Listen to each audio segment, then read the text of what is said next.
spreading the cards out on the floor. I can't even see them. Oh, hang on. No. I can't even see where they are.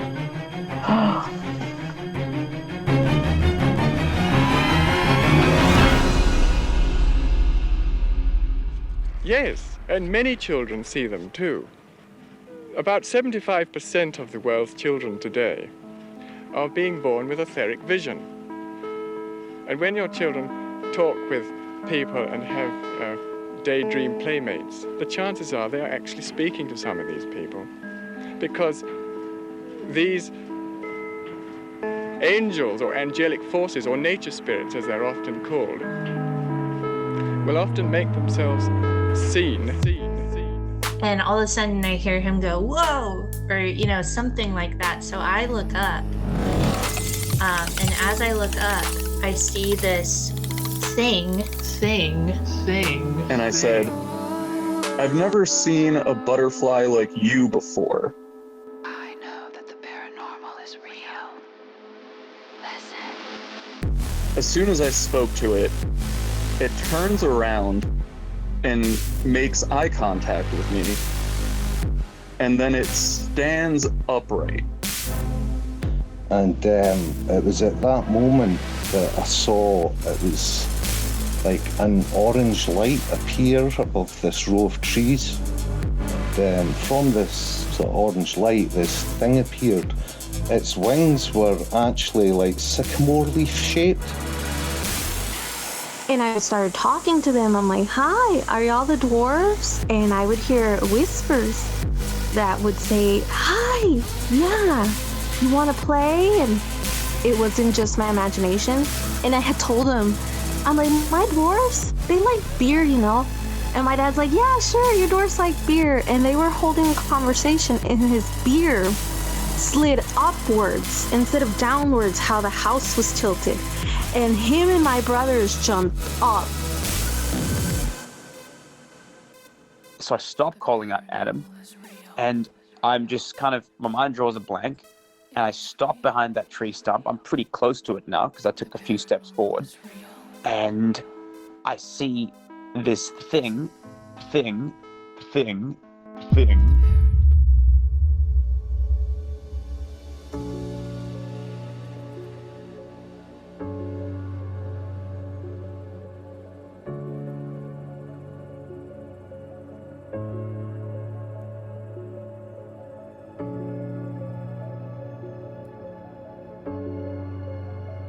Emma.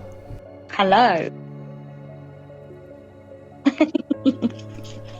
So, my computer screen failed to come on after 3 reboots, which never happens. I have an external monitor. Go figure. Had to fiddle around with it. Got it on. I was like, this is too much. Went outside, had a smoke. I smoke a lot of pot because I live in Canada where it's legal, and I have a background in it, as you know, since you're a listener of the show. And I'm out there, and I just had this big insight hit me. But before I get ahead of myself, I did send you that screenshot, and I sent you the link to the orb that I was referring to. And I was mistaken. It's actually a 6 in the orb, not a 5. But I was kind of confused because I was like, I really remember it being a 5.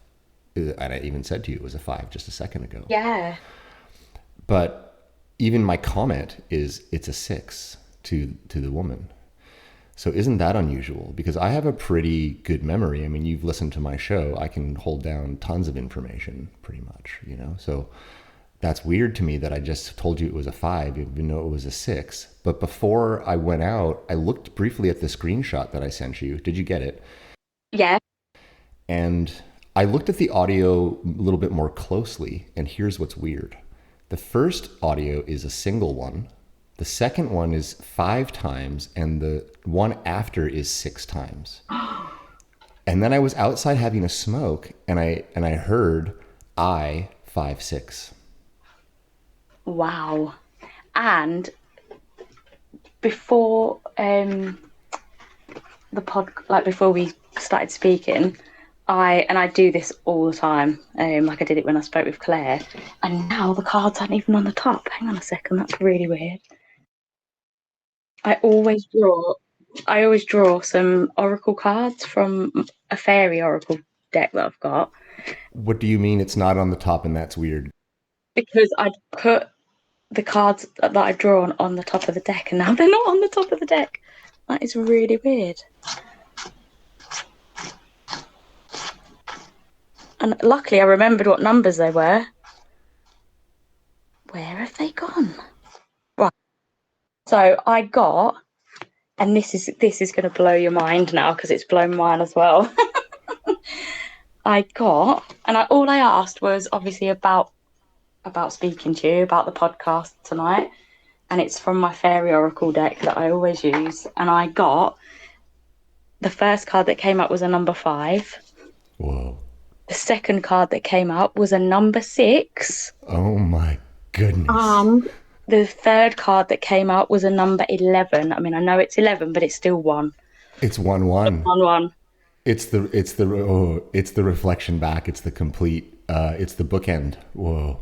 And that is no word of a lie. Before I even had connected with you, those cards have come out. Oh man. Well, it's a fucking bummer because we lost the bit of audio that preceded this. I'm going to try my best to explain it because this should make it into the episode. 100%. This should make it into the episode. Do you want me to quickly tell you what those cards mean that came out? Yeah. So the 5 was... Why weren't they at the top? No, I'm not even joking because I'd just drawn them. So I'd put them on the top of the deck, like back in the box, so I could just grab them, and they were not on the top anymore. I've just had to fish through the entire deck out of the box to find them. Unbelievable. Please tell me what they mean, and then I'll fill in what happened that we didn't catch. Yeah. So number 5 is tribe, and it says, everyone has a tribe of friends they know have their backs. If you have drawn this card, it's reminding you to reach out to them and speak with them. Get together with your tribe and make plans to have some fun. Celebrate your connection to them. So I was like, wow, that is fitting considering we're talking about fairies and, you know, chatting and connecting and everything. Number 6 is Siren Song. And this one says, this card is a warning. Beware of the siren song. What you may be offered might not be what you want. Think about what is going on and make sure the situation you find yourself in is truly what you want. Be aware of what you're being asked to give away of your own self. Well, so I was like, oh, okay. That's also very profound in relation to fairy talk. It is. And then 11 was, this one really got me as well, is secrets. This is the important times to share secrets with others and go deeper with your associations of others. This card is all about sharing secrets with those you trust. Sometimes the secret can help lighten your load and brighten your day. Fairies love sharing secrets. In fact, many collect secrets and use them as bartering to trade for other services and goods. Whoa. Whoa. I have goosebumps again. Yeah. And that is 5, 6, and 11. So I can send you the pictures. I can send you the images in a bit. Okay. So I'll do my best for the audience to connect a few dots here that are absent. So I just started talking with Emma a moment ago through what I'll call a haze of technical difficulties. When we finally did establish a verbal talk, so I can hear her, she can hear me, that's all functioning as it should.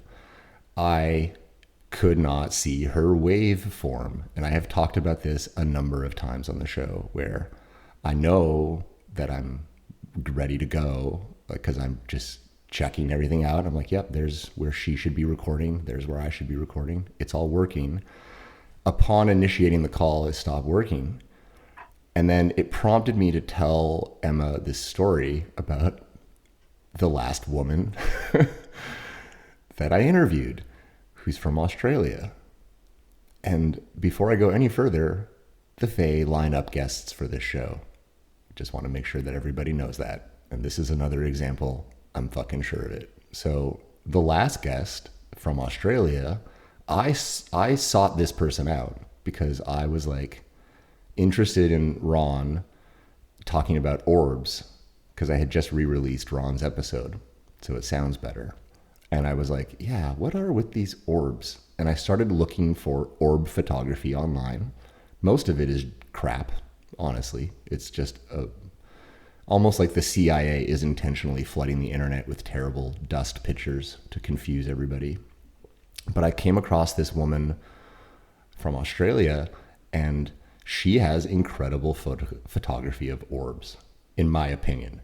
Maybe like 500 people following her Instagram, but everything about her Instagram just like lit me up. I was like, whoa, these are crazy pictures. And so I reached out to her and we talked for a long time. And at the end of our discussion, she sort of says to me, and this is all stuff I was just telling Emma, everybody. So this is like, I'm just kind of getting verbatim back to what just transpired. Is so weird. So the woman from Australia says to me, yeah, like I went on this retreat with a bunch of other people that photograph orbs routinely. There was 5 of us, and we went to one of my favorite spots. Like she kind of like, it was a retreat, but like we were in my area. So we went to one of my favorite spots, and everybody was photography, giddy. They're like, oh, we're going to get so many pictures of orbs. This is amazing. At the end of the event, she was the only one with orb photos. And what she said, I think that the orbs, or these energy beings, because I mean, she goes on to describe orbs with so much facial detail that, I mean, they're pretty much Fae, in my opinion. But she says, they can make technology perform beyond function when they choose, for who they choose. And so like the camera in her hand is a more powerful tool than the camera in the other people's hands to her orbs, or her Fae almost, if you would.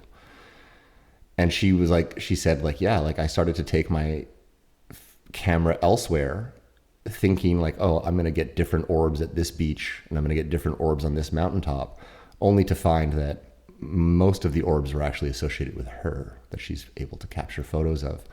But she goes on to say like, basically they can make your camera perform beyond the design, perform beyond the function. And I finished the interview with her and I went to bed. And so like, let's just go back. So I'm calling Emma, and there's this one thing not working, which is she's not recording. And it makes me tell her, I'm like, every flipping time I start an interview with somebody about the Fae, and it's really like a real Fae discussion coming up, the tech does something weird. And I go on to tell her, I'm like, about everything I'm telling you now about this woman from Australia. And here's the kind of wrap up. So I wake up the next morning after talking with the woman from Australia, and I go to like do my stuff, and like I only really get down at my computer around 2:00 most days. So I get to my computer and it's open to everything it last was open at, which is the recording session. But my internet's down. And I'm like, why is my internet down? That's weird. So I go to my internet device and it's off. Plugged in, but off. And there's no blinking clocks in my house. So it wasn't a power outage situation. And I do routinely have blinking clocks on my stove and elsewhere when the power goes out. So it wasn't that, it was just off. So that was the first weird thing. And then I was like, okay, I turned the internet back on, and then I went back to my computer, and I now am looking at, open on the computer, my audio settings. Does this remind anybody of anything? Because I had audio setting problems mysteriously with Grimble Grumble. And my audio settings are weird multiples of the numbers they should be. And wait for it. And there's a screenshot of this on Instagram currently, and I'll reinforce this screenshot as part of this episode notes. For sure I will. Emma, thanks for your patience as I retell this. That's all right. But I say to Emma, I'm just casually saying to Emma before I look at the screenshot, I'm telling her about it. I'm like, yeah, so I got back and now the internet was off. And then I go back to my computer and now my audio settings are mysteriously open. and they're all weird multiples. And I told her, I'm like, everything was multiplied 5 times. And then she's like, she says to me, she goes, huh, that's interesting. You know, numbers mean something. And as soon as she said that, I got woozy. And I said, you know what's weird is that last night I was on the Amazing Orbs Instagram looking at every single picture intently. And I stopped and commented on only one, which is a bright green orb with the number 5 in it. This is what I just told Emma a second ago. And then I was like, listen, I gotta reboot the computer so I can record you. Let me go do that. I'm gonna briefly send you this screenshot, and I'm gonna send you a link to this picture from Amazing Orbs with the number 5 in it. This is everything I said. I said the number 5 like a few times. And so I go to look at the Amazing Orbs link. So I was just about to send it to Emma, and I'm like, this is so weird. There's a 6 in it. And even my comment says, is it safe for number 6? Which is such a weird comment that I don't even really exactly remember making, albeit it was pretty late at night. So I misremembered that it was a 5 when it's actually a 6, or was it? I guess is what I'm suggesting a little tiny bit, perhaps, because I have a pretty strong memory. And then I went to the screenshot of the audio settings, and I looked at them a little more carefully because I was about to send them to Emma. And I realized that the first audio setting is a 1. It's not multiplied at all. The second audio setting is a 5. It's 5 times the MacBook Air internal speakers. And the second one is a 6 times of the Acer monitor speakers. And now that I think about it, the last 2 are 2 times, a 1 and a 1 again. Well, so, and then I went out to have a smoke because I was like, this is all too much. And by the way, in attempting to just simply reboot my computer to reestablish Emma's audio channel, my monitor went down for a while. Like, it wouldn't come on, and I had to reboot 3 times. And then I went out for a smoke. I was like, that's too weird. And as I was having a smoke, I heard I-56, which brings us, I think, back full circle to where I started recording about 4.5-6 minutes ago when we started talking. Yeah. Wow. What the hell? Honestly, it's still, even after all these years of pardon my language, but weird shit like this happening, it still absolutely blows my mind when it does happen. I think the appreciation for noticing these things never ceases to amaze you once you are aware of it. It's just mind-boggling. I agree. I've been overcome with smiles. I'm lit up with Fae kind of smiles, which happens sometimes when I talk to people. Yeah, that's exactly. Since I started speaking speaking to you and listening to you, I haven't been able to stop that. Yeah, me either. I hope everyone can feel that when they listen to this stuff, because it's the coolest feeling. Because what else is it? They're here, they're around, they're like obviously involved in the production of Fascinating Fae. I shouldn't have named it after them so plainly. I think they think it's theirs, honestly. I think it is though, Jim. I really do. I think we're just sort of vessels for their messages to come through. They definitely, I think anyway, for me, that it's almost like they pick the person. I think I've spoke to Claire at the Fairy Whispering podcast about that before as well. Because everyone will have a different strength as well. So some people it might be technology or speaking or art, or even if it's, looking after animals or litter picking, anything like that. They sort of know the people, I think. That's how I think anyway. I think they know your heart, and I've said it. Yeah. Innumerable times on this show. Yeah. Because it's what I think. I mean, I don't really know how else to put it. I'm flummoxed by the fact that I referred to it as a 5. Can you just confirm that I told you it was a 5 when we were talking offline? Absolutely. You said 5 numerous times. Yeah. Straight away, as soon as you said it, I thought, oh, that sounds significant. If you have your email handy, you should look at it. It's kind of on that line between it could be a 5 and a 6, which, there's such a small variance between those two numbers. It's just that little connecting nub around the back that makes it a 6. Yeah. But maybe at the time, you needed to see it as a 5. It's just so interesting because I had said to you that everything was 5 times in the screenshot, and I didn't actually realize that it was varied with the 1, 5, 6, and then a 1 and a 1 again at the end. Truly, though, I mean, can we just like actually just take a breath? They misplaced your cards too. Yeah. 100%. And we're messing with my screen. And I don't know why I went outside and heard I-5-6 because it's not the way I usually think. I was thinking there was 1 time, 1 5 times, 1 6 times. And then as soon as I finished that count in my head, I heard I-5-6. And I got goosebumps and I had to come back in and tell you.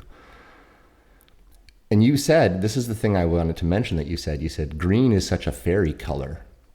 Yeah. And I was drawn to that specific orb out of literally this woman on Amazing Orbs must have 200 high quality orb photographs. Yeah. And that's the only one I commented on. So if I'm to sign, and again, everybody listening, welcome to Fascinating Fae. I am a guy who saw a fairy, so I do not know, and I'm just guessing largely when I say this stuff. But here's what I think. I think that perhaps of all the orb photos she has, that one is a fae. Perhaps her point about they can make technology function beyond design was then made manifest in the morning when I got to my device. And you tell me then, because I'm going to hand it off to you, how the hell it generated those pulls of cards, the exact same numbers, and what our little pre-conversation prompted by the tech not recording you means. Because all of that signals brilliant playwriting, omnipotent perception of time, intention, and a bunch of other shit, not the least of which is interface with technology. Yeah. All executed without a sound, for our amazement and also acknowledgement. Hi, Faye, this is your show. I concede. I hand it over. It's yours. Really, truly, they do have the steering wheel on so many elements of the production of this show that I would be egotistical if I were to lay claim to it. It's not me all the time. I'm sure of it. I'm really sure of it. Like down to like weird, inexplicable stuff like this. Yeah. I mean, I'm not scripting this. I have no part in the way that I was up late last night, hovering around a green orb that is maybe named I-5-6. Yeah. But I think with all of that, you're following guidance, whether you are aware of it fully or not. I think that's all it is you're following the guidance, whether it's intuition and messages coming through for them, because they definitely do guide you 100%. And you've done that, I think, Jim, right from the beginning. Because obviously I've listened to the podcast, so I've heard about your experiences with the owls and listening to those stories you've told as well. I'm just like, owls are messenger birds. Okay, so just again, like semi-briefly, welcome everybody tonight to Fascinating Fae. We're talking with Emma from the UK. I'm going to bring you on properly in a moment here. The woman from Australia and I talked about owls at length as well, and she tells this incredible story of her mother being very ill. Just for a special listener tonight, let's send a bunch of love for our fairy whispering friend who's dealing with similar stuff, and just flood that place with love for her. So, but anyway, this woman from Australia tells me that her mother is very ill, and one morning she comes out to find an owl on her deck staring at her, and she went right up to it and like it hooted at her, and she thought, wow, that's really odd. And she went inside and was amazed, but had spent 2 hours with it, so she went inside. Next morning it was there, and she thought, wow, it's back. And as she thought that, it landed on her shoulder. Wow. And it goes on. I'm not going to ruin this episode for anyone because I'll put hers out first. So we're just going to talk about it in context, which is cool. She basically says that the owl spends 6 weeks with her, landing on her shoulder. And she sent me pictures, and it's mind blowing. It's clearly an owl on her shoulder. There's no CGI, you know.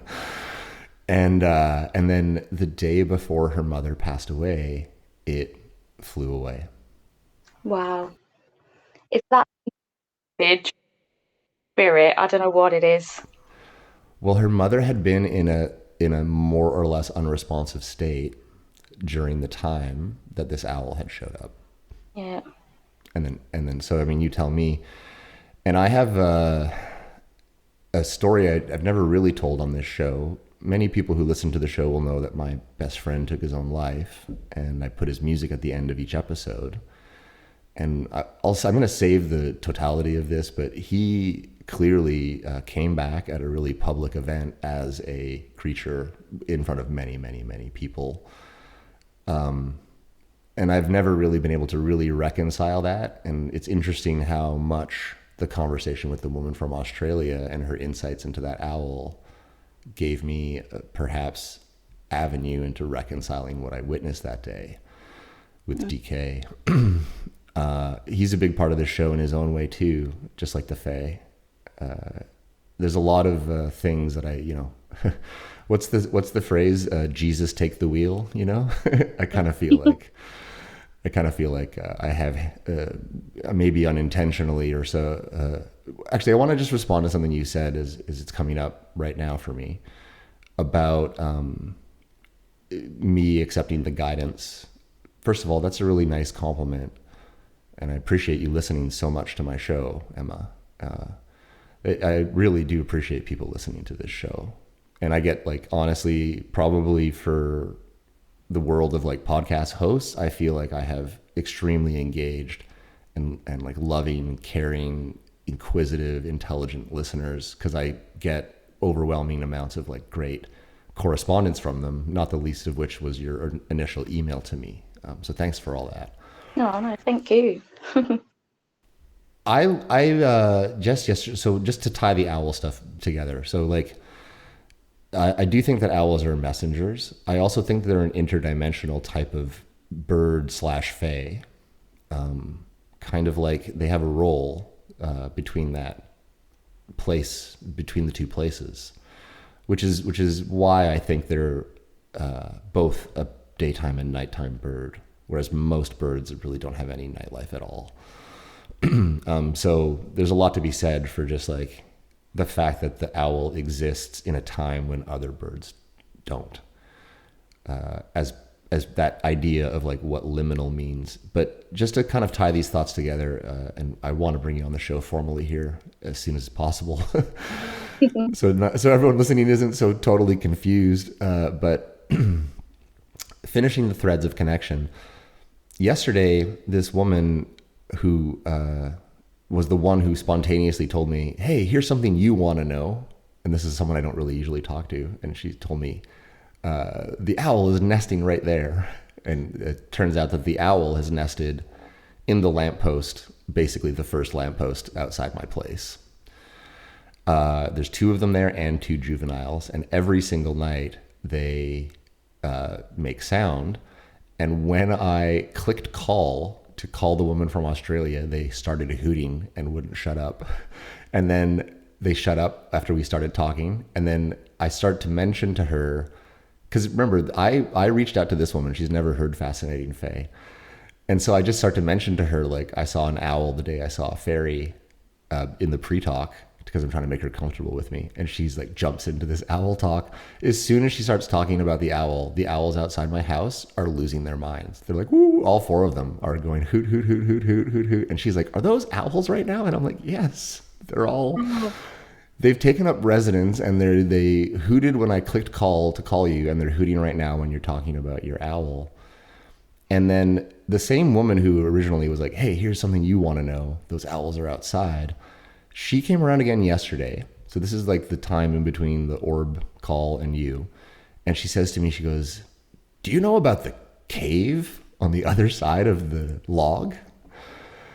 And I'm like, this is all too much for me, because the other day, I'll tell you this story as well, because I told it first to the woman in Australia named Liz. Hi, Liz. My fellow ganja appreciator from down under. Anyway, the other day, I was trying to reconcile my episode with Katie, and was the cop and the people fighting actually just fairies who showed up as full-size people? And I was sitting there wrestling with that thought, having a smoke, looking at the waterfall, and there's a giant fallen tree in the middle of the river. And from the other side of the tree, which is not where anyone could or should come from, this woman emerges. I don't know how else to really describe it. She just is all of a sudden on the other side of the log. She's got short brown hair like a pixie. She is smiling the most gigantic smile, and she honestly looks like she just popped onto earth. She's like dusting herself off, and she appears so suddenly that there's this giant heron that I call Hero the Heron, who fishes this pool that's kind of made by the log. And he's there, and she appears so suddenly that Heron goes "Rah, rah, rah," and takes off. And this woman, who I'm astonished to see just come out of nowhere on the other side of this log, says to the heron, "Oh, whoa, hello, friend," and it starts waving at it as it flies away. And I'm transfixed, but I'm like 150 feet away up on my balcony having a smoke on my deck. And I'm just staring at her, and I'm like, what is going on?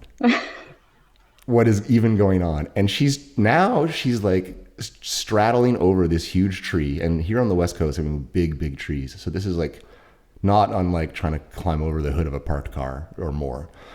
So she's doing that. And I'm like, I need to look away because I'm staring at this woman, right? So I'm feeling my social, like, I'm like, I don't want to stare at a girl, right? So I'm like, I'm looking away. And I'm intentionally looking away, but I'm just like, I can just feel like burning, like I need to fucking look back. I just need to look back. So I turn and look back. She's now over the log, and she's crouching, like as though you would kind of do a squat. And she's crouching because where she is now, she can't quite see me, because the little tree that the owl lands in front of my place, is obscuring my head from view. So she's crouching down so she can see my face below, like she's getting a better angle, and she's furiously waving at me. Oh. And I wave back at her, and she flashes me this gigantic smile. By the way, she's wearing like a burlap-looking one-piece dress with sewn-on pockets, like a rag doll on the front, and that's it. And she flashes me this big smile, stands up, and proceeds to walk along the river under the bridge. Now, for the audience listening, as I open the front door to my condo, I go down 2 steps, I walk across 4 to 6 feet of gravel, and now I'm at the park. And the park contains a series of 3 waterfalls right outside my door. I'm super lucky, I know. A fruit orchard. To my left is a bridge that goes over these waterfalls. That's about like 75 feet to my left, and the waterfalls are 150 feet in front of me. And there's a giant ravine created by this river over time. And at the high side of the ravine is a railroad track that leads right to the ocean. And so does the river. It's a block to the ocean. And then yesterday, this woman comes around and she goes, "Do you know about the cave on the other side of that log?" And I'm like, "What are you talking about?" "No, I don't." She goes, "Yeah, I just figured it out the other day. There's a giant underwater fissure cave on the other side of that log, James." And she goes, "You can walk right into it. It goes all the way down. You can hear the water gurgling. I think it goes down out to the ocean." Oh my word. Oh, that's really giving me goosebumps. But this is all to respond to something you said about me for a second, actually, which is like, I'm recovering from basically just about being killed. I mean, I talk about it a little bit, but To talk about it a tiny bit more, I was like sleeping in my truck because I was tired after driving 9 hours from the far north down to Nanaimo, where I am, which is on this little tiny island called Mudge. You have to barge over there. So I was like driving down, and I was like sleeping in my truck because I'd been driven overnight, because it's a long drive. It just ended up that way. And someone called the cops on me sleeping in my truck, who didn't like it for whatever reason. So, I mean, I was totally unprepared for what occurred, and totally not doing anything that would be like considered a crime. I was actually being safe. I was taking a nap because I was, beyond the point of being able to drive safely while I waited for my barge. And I won't get into it too much, but I was immediately at gunpoint from a position where I did not expect it. I was brutally assaulted. I mean, my skull was fractured. They dislocated my cervical spine, dislocated my shoulders, damaged 4 vertebrae to the point where they're completely crushed, and I'm awaiting surgery. Dragged me handcuffed, barefoot, across the ground to the police cruiser. It was insane. And so I nearly died. Everything about me was fully deconstructed. I no longer live off grid. I no longer do 95% of what I used to do. So myself, I am the liminal space, if you would, is what has occurred to me recently. And I'm living in literally like fairy conjuring liminal space factory with a train track, a bridge, a waterfall, a cave, the ocean, the owls out at the door. It's, Bridge, the train track. Honestly, all of those are such symbolisms. Like they're such symbols for spirit and energy and liminal places. More than one person has independently named each of those things as a liminal space. And water as well is such a source of energy. So I'm really not surprised that you're seeing and experiencing so much in your house as well. Well, and a final detail about this building, right? It's on traditional First Nations territory, and this is actually their old healing ground. The specific, because think about where I am. I'm like where the cave is, where the waterfall is. They knew. There really shouldn't be a building here, at all from an ethno perspective. Like I'm a white guy. The shame of what white people did to First Peoples all around the world, needs to be acknowledged. It just sucks. But just to finish, this unit that I'm in, I wouldn't be living here had I not been assaulted and lost the capacity to live off grid. And I researched and I was desperate for a condo that wasn't going to suck my soul out of me. Mm-hmm. And I found this unit, which was opening onto everything I just described. I mean, literally out all of my bay windows, you would not know that I'm in the middle of a major urban center. I look like I'm in an oasis. And I was like, wow, that's a pretty incredible building. I wonder if there's any units in it. All the units have been sold except for one. And it's the unit I'm in. And the reason it hadn't been sold is because there had been a typo, misplacing it on the multiple listing service for 9 months that no one caught. And so no one had been really coming to view this unit, and none of the real estate agents really were even aware that it was for sale. Mm. And the guy who had bought this entire ground floor of this unit for resale was an anesthesiologist from Vancouver, a Chinese guy, and he wasn't even living in the country, and some sort of like firm was managing the sale of his assets for him. So it was just a weird, so I actually personally found this unit through using the map function of the real estate thing, as opposed to like the address function. Arranged viewing myself and bought it. And so I really do feel like I ended up here because I was nearly killed. But I ended up specifically in this little spot more and more. I'm starting to understand, perhaps by fate, and I'm trying my best to like even connect the whole trajectory from like initial fairy sighting all the way through to police assault to eventually hosting this podcast And I do think like if I had not been rendered nearly dead, I wouldn't be like lying flat on my back hosting a fairy podcast. I'd be doing the other stuff I want to be doing with my life, like traveling and living off grid. So it's a begrudging type of entrance into the world of me being podcast host. But this conversation in particular really helps me feel like maybe, you know, I'm not saying the Fae are responsible for the whole trajectory, but I'm saying they kind of got your back is more what I feel like when you're having a tough time. You know what I mean? Yeah. And I just want to say to him, I'm so sorry that you had to go through all of that, because that is just absolutely horrific and that should never have happened. But I think sometimes it's quite, obviously not the same experience, but it's quite common. And I think myself and many other people I know that are quite spiritual or experience, as I said before, just really weird shit.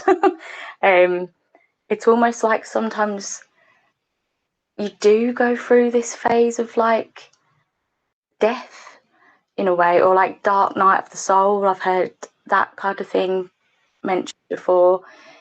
It's almost like a part of you does have to pass away for something new to grow from it. And even if life sends you in a direction that you really didn't think you would ever go down, that can be a wonderful thing, I think, sometimes. And if that's not fairy energy, right there, you know, unexpected ways, mischievous as well. Things can come out how you don't expect them to come out, but I've many times in my life experienced exactly what you're referring to. And, you know, going back to like DK, who probably felt the same and didn't have it in him to carry on. There's a whole spectrum of everybody listening, me and you and everyone included, who's going to feel how they're going to feel about that sentiment, as true as it is. You know what I'm saying? yeah. So I give love and solidarity to everyone who doesn't want to hear that and wants to throw their phone across the room. I've been that guy. Yeah. And obviously some things are just too much of a coincidence to be a coincidence, and it doesn't obviously take away the trauma if someone's life, you know, something really awful happens. It's a journey for sure, I would say. Yeah. To respond constructively to what you're saying, because I really like what you just said there. And I throw that stuff I just said out a moment ago because it's important to include everyone listening. Yeah. One of the things that actually Katie taught me was that, you know, she's like, I don't want to say that experience was crazy because that is exclusive. And so we were trying to reclaim powerful in place of crazy. Powerful experience. I think that's smart. And then this stuff too, it's like, honestly, I was lit up smiling ear to ear when we started talking. And does that make me getting assaulted by the police okay? No, but it certainly does help me feel closer to what you and I are talking about there, which is that it sometimes when everything is going wrong, it's really being set right. You know, and it does take a type of patience to find your way to the time when the other page of the book turns. And I think as human beings, we get so like ungrounded. We get so used to the like fast pace of life, modern life, and chasing this goal and that goal and looking externally for happiness and externally for validation. But really, especially after you go through something like that, you realize that there is so much more power in yourself than you ever thought there could be. And there's so much more beauty in the world and magic, I think. And that's part of what the fairy, to me anyway, the whole working with fairies or, you know, dealing with fairies and seeing them and things, it's that the magic of just life, nature and animals and And I think as humans, we are outside of that now a lot. So I think, yeah, it kind of brings you back to that. If you go through something really awful, it kind of wakes that part of you up. Like, obviously I can't speak for everybody, but for me, that's definitely what's happened with me and many other people that I've connected with. I agree with that sentiment, and I think that if I can do my best to add to what you're saying, because I want to add to what you're saying is how I feel.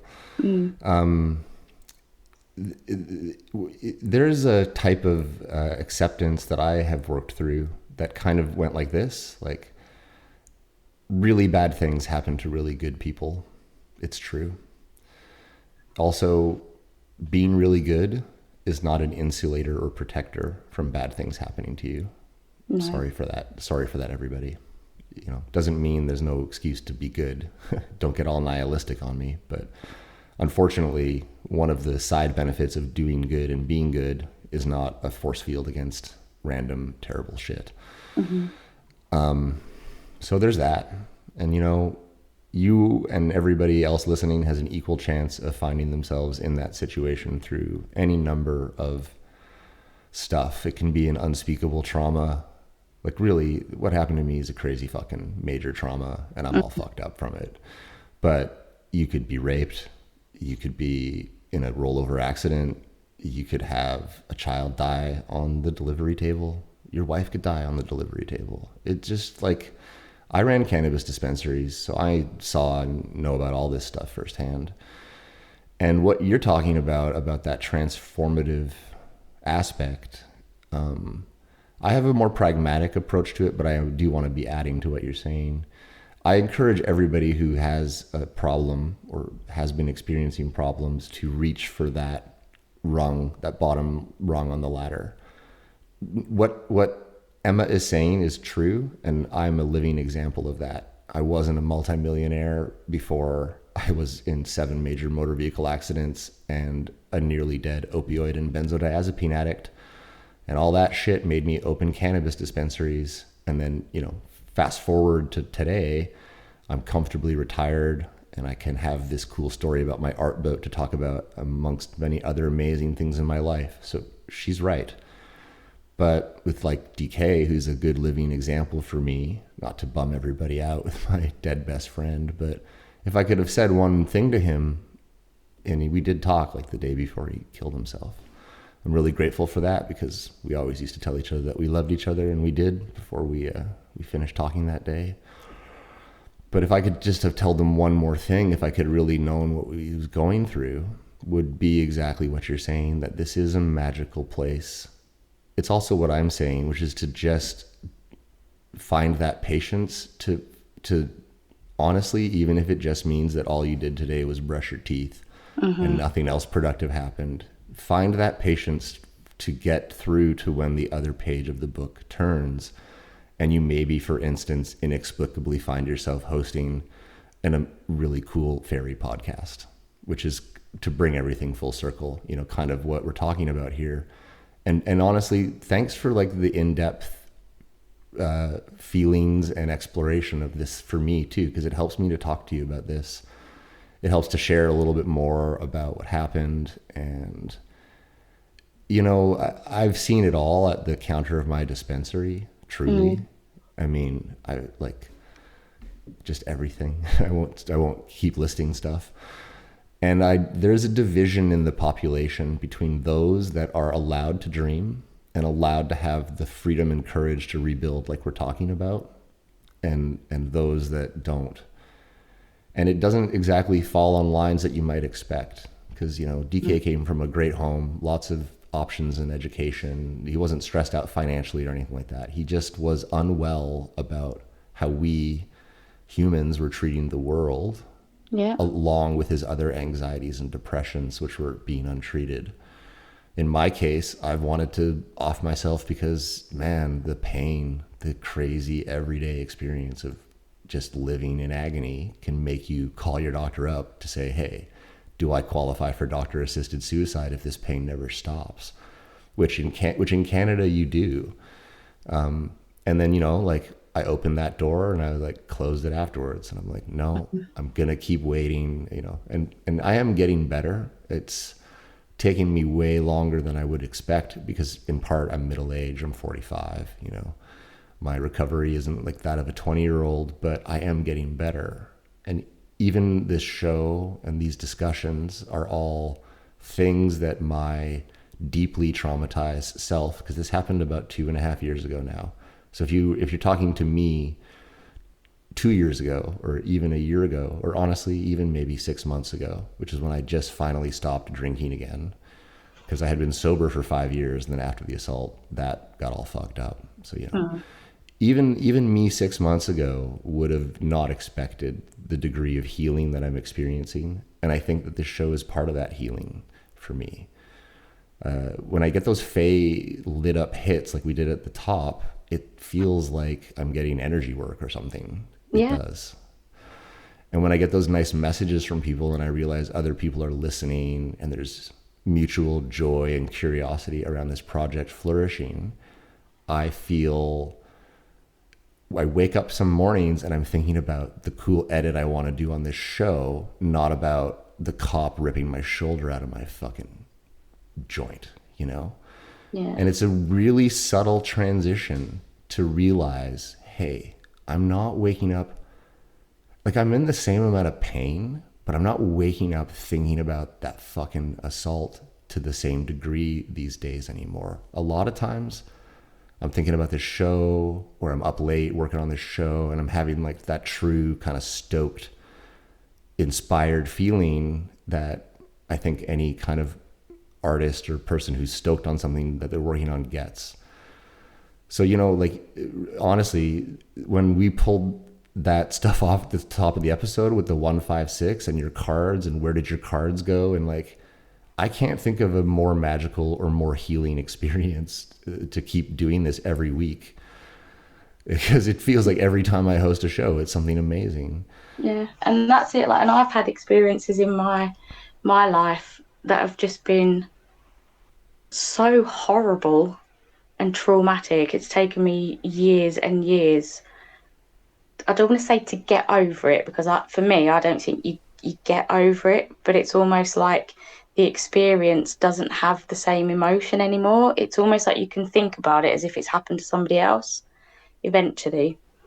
But there's some of those really dark, horrible experiences, dare I say, I'm actually thankful in a way that they happened, because if they didn't happen, it wouldn't have led on to me meeting this person. It wouldn't have led on to this experience happening or this opportunity being presented to me. You can start to see that even though it's so awful and horrible, that it does still connect to things in your present time. And again, I just think sometimes it's that intuition. It's like your inner compass is trying to point you in the right direction. And I think, as I briefly touched earlier, us as modern and just human beings, we're spiritual beings in a human form. We're not always going to get it right. And there's obviously lots of other things at play, but I feel like sometimes if you don't follow that intuition, that guidance, so I'm not saying about obviously what happened, but certain things, you end up say you move into a house and you're really unhappy there, because really you knew deep down, I shouldn't really be moving into that house, but you moved in anyway.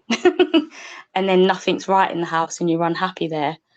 So yeah, I just feel like sometimes if we follow that guidance, or those little hits of like, that feels right, it leads you to the right place somehow.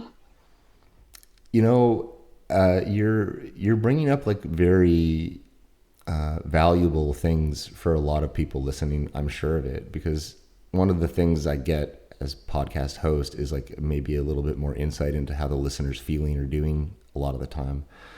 And certainly even certain guests on the show, you know, have experienced pretty big traumas. And so like, I like this because I'm also thankful in a weird way for some of my traumatic stuff.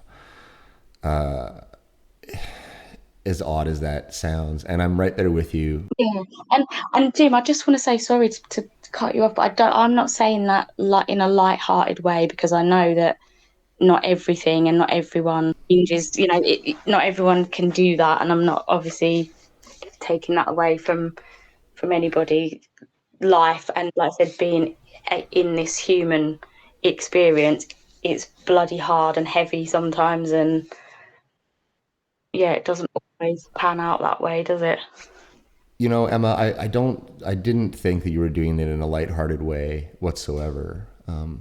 Actually, I really appreciate all this dialogue, and I'm sure everybody else listening does too. I really appreciate you, so don't worry about that. Rather, I think you're giving quite a valuable and serious point. And one of the challenges of leadership is to grab that torch and head confidently into the darkness, leading a good path for everyone to follow, which can feel like you're leaving certain people behind. And I think we've covered that here tonight, that inclusivity of like what this message is trying to convey is not, if you aren't here right now seeing the value in your trauma, something's wrong with you. If you listen to what both Em and I are saying, it takes years to get that perspective. But to finish this particular, you know, type of conversation around like traumas and emotional stuff, and get to fairies in a moment, I do want to finish by saying that like, I think that like when you're trying to work through this stuff, the traumatic stuff, the only way out is through. Meaning, on some level, at some juncture, like Emma and I are talking about, if you are going to supersede these events, you have to embrace them to some extent.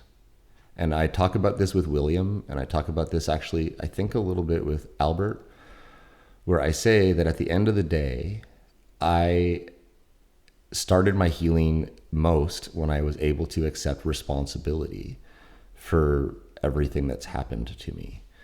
Even though, I mean, I have a $4.5 million lawsuit against the RCMP, and I did not deserve to be battered to death for no reason. I was pleading for my life the entire time, and I just didn't deserve it.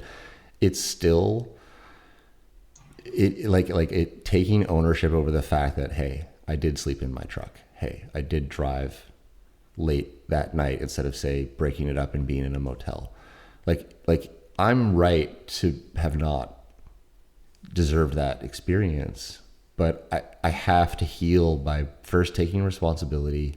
Second, like we're talking about, I mean, I wouldn't have this fairy podcast if it hadn't happened to me. I wouldn't be living in this particular condo. And so somewhere along the line in your traumas, there can be a type of unfolding magic on the flip side, especially to go right back to the beginning. I do think the Fae know your heart. And I think that a time in a traumatized person's life is a time of very exposed heart. And that, you know, I just send a lot of love to everybody who's dealing with any kind of trauma. I agree with you. We are spiritual beings living in a kind of mechanized, abusive society against our natures. And it forces us to make 101 compromising decisions pretty much every day. Yeah. And you know what? I want everybody to really feel empowered by my own story, which is why I share it. I have been in destitute poverty most of my adult life. I am deeply, deeply disabled. It didn't stop me from making millions of dollars and breaking the law. It doesn't stop me from falling in love with the woman of my dreams. You know, I got lots of good stuff going on, not the least of which is this bomb-ass Fascinating Fae podcast, which, I know, for everybody listening, I'm actually really proud of this show. I listen back to episodes sometimes, and I think to myself, I would fucking listen to this show. Like, that's what I think, you know? So I'm happy to really hear such like a beautifully articulated analysis of both what I'm bringing to the table as host and as a person, and also your appreciation for my show and everything we talked about. This has been great. Don't feel any awkwardness at all. You're doing good leadership there, and it comes with that feeling of worrying if you've included everybody. Yeah. Trust me, I've done the leadership game enough to know that feeling. And it's just come out. It's just flowed out. So I feel like I was obviously meant to. I truly think we've been prompted into this particular flow through our friend I56. Yeah. Definitely. Would it be okay with you, Emma, if I grab the reins on this horse and carriage and bring us into a more normal, Fascinating Fae workflow for the audience listening? Yes, of course. Cool. And just for offline, we'll take a break in a minute and then come back, because I just want to go have a smoke and come back. But just before we do, let's get into some of the basics here. Human, non-human listeners of a Fascinating Fae, it is in the cards. We will be back next week to hear what the Fascinating Fairies forced free.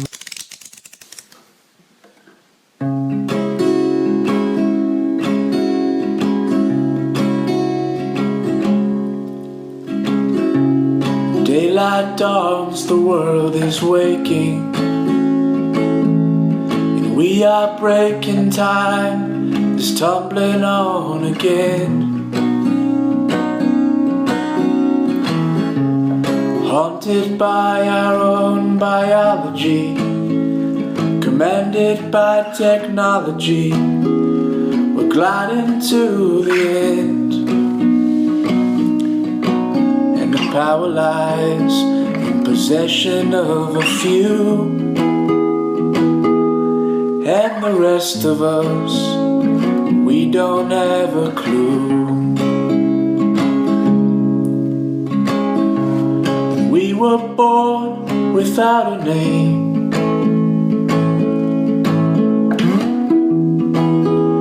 but soon enough it came. We are the race of man, we hold this world in our hand, but we've lost the grip and taken the wrong train.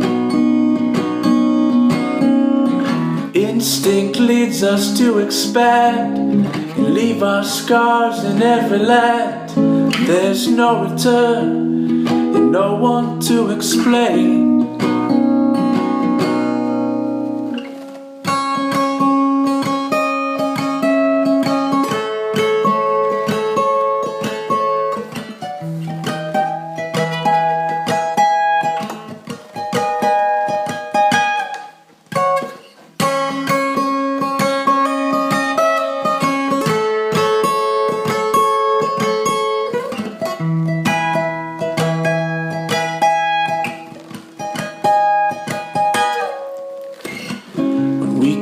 It soon became clear we were new. A power we held and it grew. It's grown out of control. But through time and through space we will bombard. But we have drawn a bad card and dug ourselves a hole. We were born without a name, but soon enough it came. We are the race of man, we hold this world in our hand, but we've lost the grip and taken the wrong train. On and on until we're gone. A darkness lurks within the dawn. From queen to pawn, we're standing here in vain.